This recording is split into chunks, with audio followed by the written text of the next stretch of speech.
Hello and a very good afternoon to all of you. So I hope आप सभी लोग अच्छे होंगे और अपनी स्टडी भी अच्छे से कर रहे होंगे। सो आज की इस वीडियो में हम क्या देखेंगे, डू इज़ डायरेक्ट के कुछ क्वेश्चन देखेंगे, क्योंकि हमारा प्रेजेंट टेंस जो था वो बेसिकली पूरा फिनिश हो चुका है। हमने प्रेजेंट के बारे में जो जो टेंसेस आते थे, present simple, present perfect, present continuous और प्रेजेंट परफेक्ट कॉन्टिन्यूअस, इन चारों टेंसों के बारे में हम पढ़ चुके हैं। तो हम देखेंगे यहाँ पर डू इज़ डायरेक्ट की कुछ क्वेश्चन, जिसमें क्या करना है, हमें जो भी हमें इंस्ट्रक्शन दिया हुआ है, जो हमें निर्देश दिया गया है, उसे हमें फॉलो करके इनको बनाना है। तो कैसे, फर्स्ट देखेंगे क्या है, Ram is playing football. Ram is playing football, ये टेंस हमारा किस में दिया है, इज है। इज मतलब प्रेजेंट कॉन्टिन्यूअस में दिया गया है और मेन वर्ब में आईएनजी भी है। तो प्रेजेंट कॉन्टिन्यूअस दिया गया है और हमसे वो चेंज किस में करने को कह रहा है, चेंज इनटू प्रेजेंट सिंपल। हमें इस टेंस को प्रेजेंट सिंपल में चेंज करना है। तो सबसे पहले हम क्या जाएंगे, प्रेजेंट सिंपल पर जाएंगे। प्रेजेंट सिंपल में क्या होता है, यदि हमारा सब्जेक्ट जो है वो फर्स्ट पर्सन होता है तो उसके मेन वर्ब में एस ई एस या आई ई एस कन्फर्म होता है कि यूज़ कुछ ना कुछ होता है। और यदि हमारा सब्जेक्ट सेकंड पर्सन में दिया है, बहुवचन करता है, तो हमें क्या करना है, मेन वर्ब में कुछ भी नहीं करना है, सिर्फ उसका फर्स्ट फॉर्म ही लिख देना है। अब यहाँ से ये देखेंगे हम कि ये जो सेंटेंस हमें दिया हुआ है ये हमें एफर्मेटिव में दिया है, तो हम जब इसको चेंज करेंगे तो हम उसे एफर्मेटिव में ही चेंज करेंगे, नेगेटिव या इंटेरोगेटिव में नहीं। यदि आप करेंगे तो गलत हो जाएगा।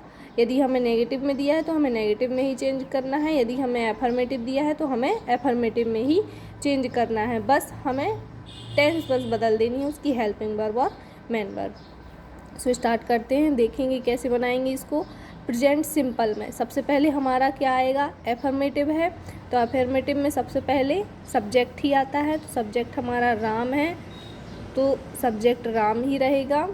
इसके बाद प्रेजेंट सिंपल में क्या होता है, मेन वर्ब आती है। मेन वर्ब में एस ई एस या आई एस यूज होता है यदि हमारा सब्जेक्ट फर्स्ट पर्सन है। तो ये सब्जेक्ट हमारा फर्स्ट पर्सन है, इसलिए यहाँ पर मेन वर्ब क्या हुई इसकी, प्ले है। तो प्ले में हम क्या यूज़ कर देंगे, प्लेज हो जाएगा हमारा। क्या हो जाएगा हमारा, प्लेज, क्या हो जाएगा, फुटबॉल। फुटबॉल, ये बन गया हमारा फर्स्ट सेंटेंस, ये हो गया चेंज। ओके, अब सेकंड देखेंगे। सेकंड क्या है हमारा, पूर्वी डज नॉट प्ले हॉकी। पूर्वी does not play hockey, does लगा हुआ है, डज किस में लगता है, प्रेजेंट सिंपल में लगता है, और नॉट है तो नेगेटिव है, मतलब ये हमारी हेल्पिंग वर्ब हुई। और इसको चेंज किस में करना है, चेंज इनटू प्रेजेंट कॉन्टिन्यूअस। हमें प्रेजेंट कॉन्टिन्यूअस में चेंज करना है, मतलब सिंपल को कॉन्टिन्यूअस में बनाना है हमको। तो कॉन्टिन्यूअस का स्ट्रक्चर क्या होता है, सबसे पहले तो सब्जेक्ट आता है, एफर्मेटिव नेगेटिव है तो हम नेगेटिव में ही चेंज करेंगे। सबसे पहले हमारा सब्जेक्ट आएगा, सब्जेक्ट के बाद हेल्पिंग वर्ब होती है। अब प्रेजेंट कॉन्टिन्यूअस की हेल्पिंग वर्ब चाहिए हमें, डज नहीं रखेंगे यहाँ, क्योंकि डज किसकी हेल्पिंग वर्ब है, प्रेजेंट सिंपल की हेल्पिंग वर्ब है। तो हमें प्रेजेंट कॉन्टिन्यूअस की चाहिए। प्रेजेंट कॉन्टिन्यूअस में क्या हेल्पिंग वर्ब होती है, इज आर एम होती है। तो फर्स्ट पर्सन है ये हमारा, इसलिए इज होगा। नेगेटिव है तो नॉट कंपलसरी ये आएगा। नॉट के बाद क्या होगा, प्ले आएगा और हॉकी। ये हो गया हमारा नेगेटिव सेंटेंस। क्लियर। नेक्स्ट देखते हैं, इसमें क्या दिया गया है, दे डू हिज होमवर्क। इसमें चेंज करने के लिए तो दिया ही नहीं है, लिख देते हैं हम, चेंज इनटू प्रेजेंट कॉन्टिन्यूअस। इसे भी हम प्रेजेंट कॉन्टिन्यूअस में ही चेंज करेंगे। तो प्रेजेंट कॉन्टिन्यूअस के लिए सबसे पहले क्या आएगा, ये हमें दिया कौन सा सेंटेंस है, नॉट नहीं है और शुरुआत हमारी हेल्पिंग वर्ब से नहीं है।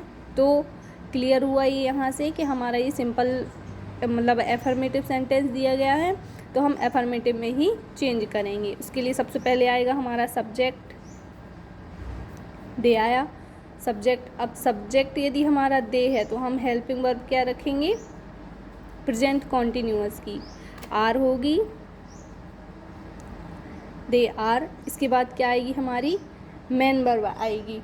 अच्छा, इस सेंटेंस में हमें एक चीज़ याद रखना है, ये जो डू है ये हमारी हेल्पिंग वर्ब नहीं है, ये हमारी क्या है, मेन वर्ब है। अब मेन वर्ब क्यों है, मेन वर्ब इसलिए है क्योंकि यहाँ जो डू दिया गया है, यदि हमारा डू कब यूज़ होता है, बेसिकली हमने पढ़ा है कि नेगेटिव से हेल्पिंग वर्ब यूज़ होती है, सॉरी हाँ, नेगेटिव से हेल्पिंग वर्ब यूज़ होती है, नेगेटिव में होती है और इंटेरोगेटिव में होती है। तो डू के बाद यहाँ नॉट तो है नहीं है ना, या फिर हमको ये डू शुरुआत में भी नहीं दिया है, तो ये क्या हुई, हेल्पिंग वर्ब नहीं हुई, ये मेन वर्ब हुई। अब यहाँ पर डू क्यों लिखा है, क्योंकि हमारा जो ये सब्जेक्ट है वो हमारा सेकंड पर्सन है, इसलिए यहाँ पर एस या IS का यूज नहीं किया गया है।